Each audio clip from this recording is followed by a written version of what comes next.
Ito, dapat meron tayong tatlong scene. Yung isa ay standby screen. Ayan standby screen. Ayan, pwede ring headline. Pwede ka mag-load. Ginawa ko yan. Inad ko. Tapos, BLC video source. Then, pagka nakagawa na, i-properties lang para i-load yung video na headlines. Yan, pagka nagawa na yung pag na-plus na yan, files, tapos yung video, ayan, meron ng kunwari, meron ng video na headlines. Then, sa pangalawa, ang ginawa ko, ganito ang tsura. Dapat nasa baba, yan, dapat nasa baba yung camera. Camera 1, 2, at 3. Then, yung image 2, ito yon yung logo. Dapat nandito lang yung logo. Nasa sa'yo yan kung anong gusto mo, kung saan yung ilagay yung logo.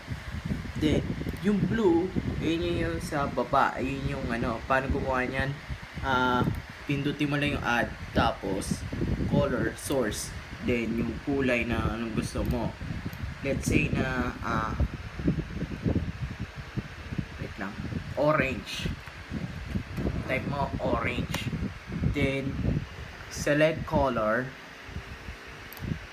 and then hanap ka ng orange. Ayan, orange. Then ayan, napili mo na. Ayan, okay.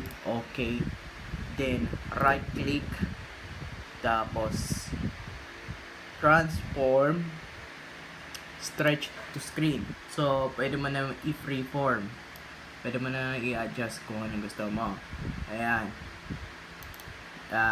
Nakagawa na ako, kaya hindi ko na kailangan gawin ulit. So, dapat nasa siya, nasa 1, 2, after ng camera, after ng logo, ayan, blue. Pati yung green para sa orasan. Pero pwede mo naman i-adjust kung anong gusto mong sound form. Ikaw na magde-design yan. Then, yung time, kinuha ko lang yan sa software na SNAS. Ito siya, Yung configuration ko ng SNAS ay dapat ganito. Naka $sign. Kita ba? Yan. $H. Yan ko. Yun yan dapat. Then, naka-on dapat tong times in AM/PM para magiging ganito yung yung tsura niya, output niya. Then, pag nagawa mo na yan, copy mo lang to, tapos gawa ka ng text. Yan, gawa ka ng text. Pag nakagawa ka na, click mo lang tong read profile, tapos browse, then type mo sa baba yung file name nung na-paste mo, then open. Hindi ko na-copy ko ulit. Yan, pag na-paste ko na, yan na yung lalabas. Then dapat nasa siya, nasa after ng color, the green, o yung second color na ginawa. Ayan. Yan, para may orasan. Then, since na nagawa ko, delete ko ulit. Then, yung bottom text, ito yung gumagalaw. So, paano ko nagawa yan? Una, gawa muna sa Word, sa Notepad. Ayan, pag nakakagawa na ako sa Notepad, yung anong gusto kong ilagay na yung headline sa baba. Yan. Pag nagawa na yan, save lang. Tapos, itago lang doon sa gustong i-save. Ayan. Pag na-save na, since meron na, pag na-save ko na, ayun, since na nagawa ko na, kailangan ko na i-close. Then, para ma-open yun, katulad ng kanina, i-browse lang.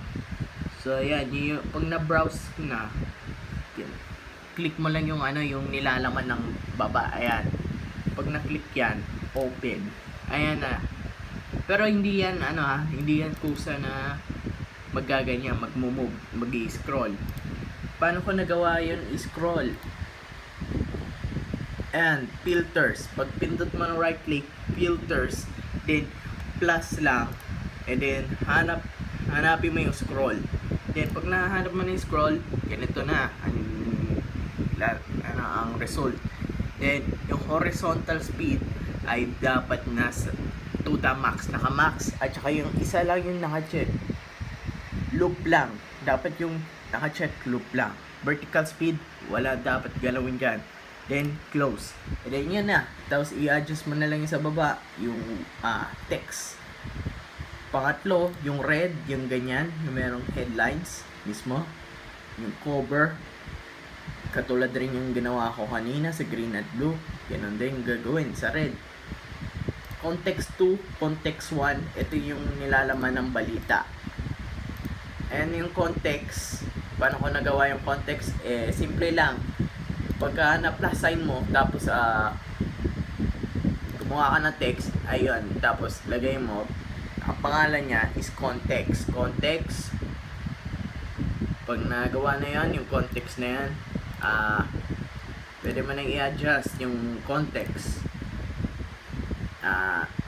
Dapat i-adjust natin ng kasyang mismo doon sa red na border. Then bakit gumawa ako ng context 1, context 2 para madali na lang, para madali i-switch 1 to 2, gano'n. And bago ako makalimutan, kailangan mo nang i-switch para ito yung mismong program, yung mismong lalabas, output. Ito yung preview. So, kailangan natin i-slide to mismo. Yung may slider. Ayan, lumabas na yung mismo sa mismong output. Then, kung gusto mo, mamaya na lang pag-usapan yung yung live number 3. So, yung ayan, context 1, context 2. Ang pag-edit ng context, ganito lang. Type mo lang kung ano yung dapat na nilalaman. Should be changed that. Then, the person 1, person 2, kung sino yung tao. And, ganun din, katulad din ng paggawa ng context. Person 1, person 2, person 3. Then, kung gusto nang tanggalin yung border, ayan, ito ayan. Para mawala yan, ganyan, move, ganun lang. Then, change ng camera number 2. Camera number 3. Ganyan. Ganyan siya. Tapos yung pangalan, let's say, sample natin. Mamaya. So, let's move on to the live number 3. So, ang live number 3, ito yung mismo nilalaman na balita. Playback image. Dapat gumawa ng playback image. Paano gumawa ng playback image? Katulad na din ng paggawa ng image. Then, pag nakagawa na, i-properties lang. Tapos yung nilalaman ng image, i-load lang yung image. Kung multiples, image slideshow naman. Playback, ito yung playback ng mismong nilalaman ng video. Ito yung pwede mo siyang i-adjust. Nandito yung controller sa baba. Pag-edit yan, katulad din ng pag-add yan, katulad ng kanina, yung VLC. Yan yung pagkagawa ng VLC. After nun, yung sa properties, pwede ka maglagay ng video ng one lang, isang beses lang, para hindi kakalito. Then image number 2, breaking news. Ito rin yung logo kanina, kinapi ko lang. Yan, blue, green, time, bottom, red, yun yung nilalaman. Context, ganun din, katulad rin ng kanina. Dapat magkasabay, unahin mo na yung red, tapos yung context. Ayan. Then, try ko kung paano natin i-operate. Nakalimutan ko pala. Paano mag green screen? So, paano mag green screen? Ito. Each camera dapat may filter. Pagka nalagay mo ng filter, nasa effect filter siya. Plus sign, chroma key. Then, okay. Chroma key. And then, yan. Nakakita siya ng green. So, ayan. Ito yung adjustment kung gusto mo nang lagyan ng adjustment. Pero sa akin, okay na yan. So, lagyan na natin ng close. Then, yung background, kailangan add tayo ng background. Image. Background. Yan, pagka nakalagay na ng background, browse lang tayo. Then, pictures. Hanap ako ng pictures. Yan. Since nakapili na ako ng picture, kailangan natin transform fit to screen. Then, yung fit to screen siya. Then, i-slide down natin sa pinakadulo. Ayan. Okay na. Then, pagka dapat yan. Okay na. So, may background na ako. Ayan. So, let's start muna tayo sa live 1. So, ganito. Pagka mag-i-start na, ayan. Press na natin yun. Slide natin. Ayan na. Magsimula. Ayan na. Tapos, kung gusto mo lagyan ng pangalan ng mismong person, click na natin. Bago man magsalita, kailangan naka-prepare na agad yan. Dapat. Then, slide natin. Ako si John Doe. Let's say, ako si John Doe. Then, pagka yung pangalan, yung second naman, hindi ko na-configure, pero dapat gano'n na. Naka-filter siya. Naka-color key na siya dapat.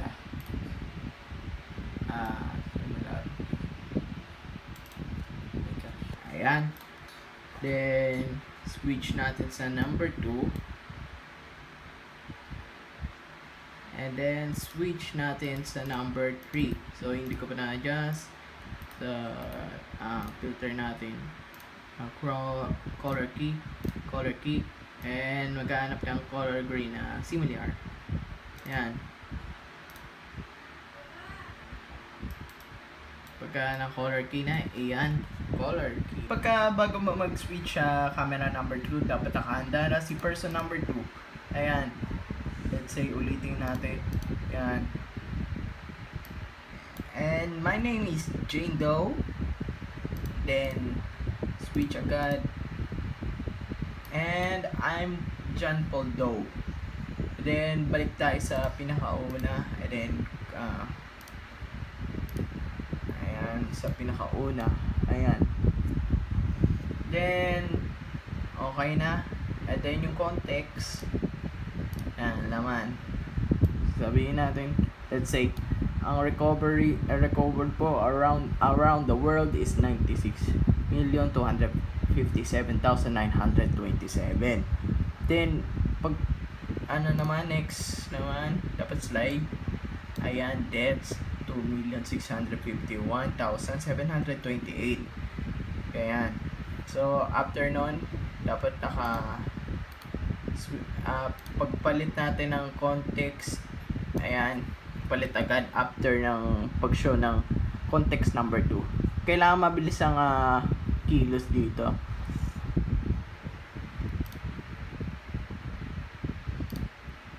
Then, pagkatapos na, tanggal. Ayan. Pag natanggal na, yung mismong balita, i-show na. Dapat naka-show. Dapat yung balita. Let's say yung video muna tayo. Let's say video. Move natin. Let's move. Ayan. Lalabas na yung balita. Then, kung gusto na red, yung context, lagyan ng context. Ayan, show. Ganyan.